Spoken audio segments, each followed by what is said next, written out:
Hi, everybody! With Rockstar and Nintendo pushing video games past the $100 mark, this is rightfully causing a lot of concern for gamers. While gaming has never been a cheap hobby, it was at least a more affordable one compared to others. At this point, gaming is starting to become an even bigger luxury than in years past.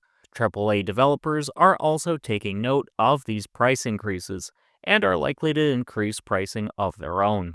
This'll just be a short video where I discuss my concerns as to why I think 007 First Light is going to match the pricing of Grand Theft Auto 6 and the current crop of Nintendo offerings.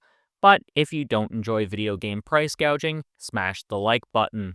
While IO Interactive is one of the more consumer-friendly developers and publishers out there, companies aren't stupid.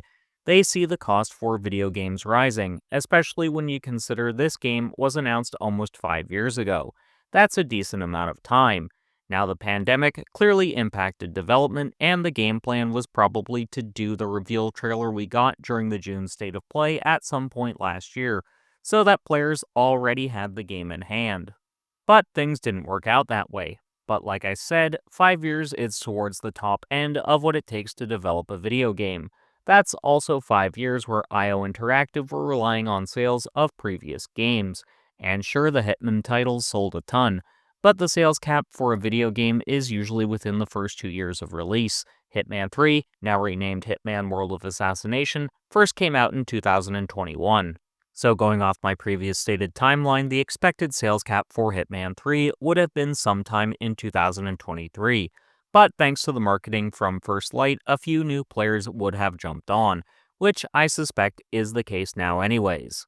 But the numbers to investors would have looked far better in 2023 had we gotten a trailer then, and First Light releasing last year. So it wouldn't surprise me if investors are slightly twisting the screws to IO Interactive and saying, hey, we want as much money as soon as possible. Which means we're likely in a scenario where a higher price tag, while not being attractive to the consumer, is attractive to investors, since they would be able to make up for lost revenue from the last couple of years.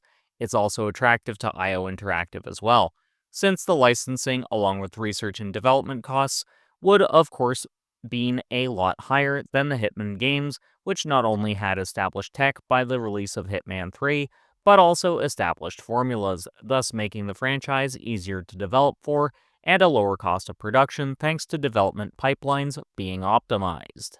There will of course be some of the Hitman DNA to be found within First Light, which will have nullified some of the cost, since they won't have required a whole new pipeline just to build the game from scratch. This is why we usually see a turnaround time for sequels be a whole lot less, though there are obvious exceptions to that rule. So that's part of why I expect the game is going to be somewhere around the $100 mark when it launches on March 26th of next year.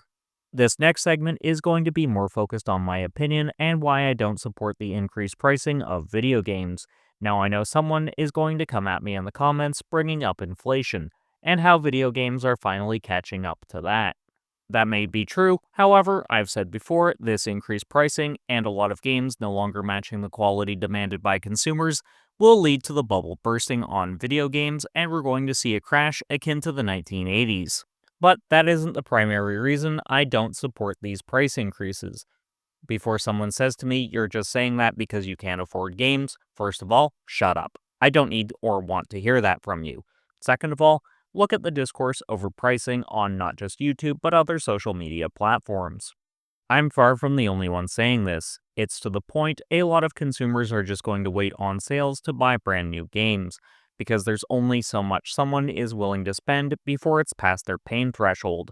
This is why a lot of gamers are celebrating the release of Silksong, beyond it just being an excellent game in its own right.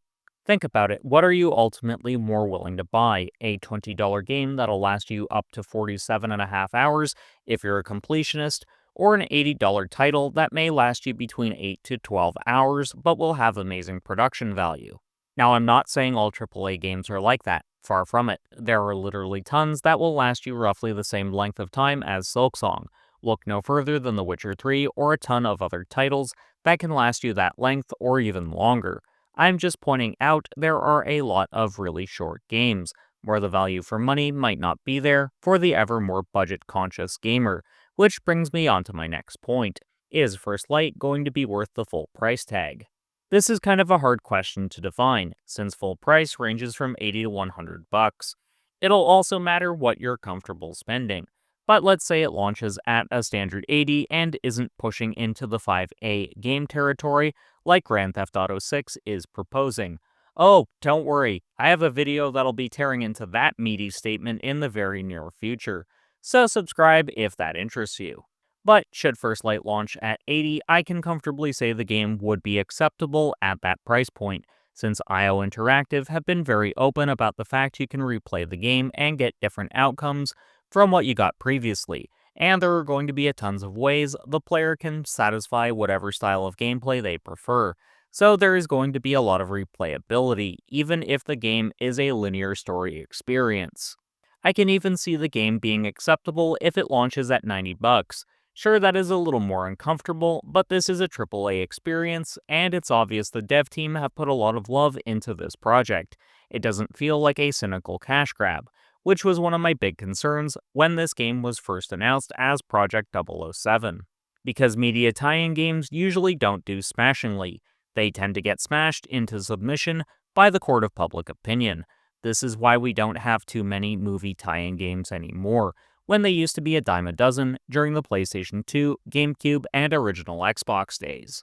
Where I draw the line at pricing honestly comes down to the full 100 bucks, which is seemingly the next price point for video games going forward. At that point, you're starting to pay premium and collector's edition pricing, which is agreeable if you're getting a lot of cool extras. Look no further than releases from NIS America with some of the Nihon Falcom games. You knew I had to shoehorn in a reference to my favorite developer somehow. Oops, I'm breaking the fourth wall. For the standard edition of a video game, that is just too much money no matter how you try to frame it. So yes, I do think First Light is worth the typical full price of admission for a AAA experience, just not the upper end of it. But how much do you think First Light will cost? Let me know in the comments. Also, if you thought this video was interesting, maybe consider hyping it up if you're on mobile. I was invited to the IO Interactive Creator Program, so I'm hoping to make more First Light content for you guys. If I garner enough points, I'll get a review code. So please do share this video around as much as you can, along with my other James Bond content. So check out one of the videos on screen in just a second, and until next time, keep blazing that trail.